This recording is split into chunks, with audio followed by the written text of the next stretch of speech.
کی خوشخبری دو۔ حضرت ابوبکر صدیق رضی اللہ تعالیٰ سے صحابہ نے پوچھا کہ یہ جو آیت ہے اس میں لفظ استقامت ہے، ظاہر استقامت کے بعد ہی انسان کو مرتبہ ملتا ہے، تو یہ استقامت کیا ہے؟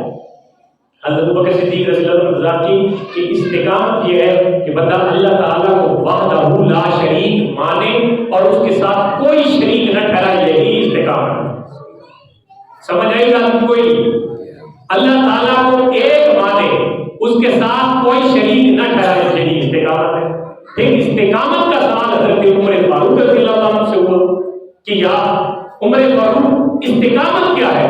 تو انہوں نے اپنے انداز میں بیان کیا، انہوں نے کہا جی استقامت یہ ہے کہ امر اور نہیں، یعنی اللہ تعالیٰ کے حکم اور اللہ تعالیٰ کی منع کردہ کاموں پہ بندہ کاربند رہے، اسی کو استقامت کہتے ہیں۔ حضرت عثمان غنی سے اس کے بارے میں پوچھا گیا کہ استقامت کیا ہے؟ انہوں نے کہا جی عبادات میں خلوص پیدا کرنا یہ استقامت ہے۔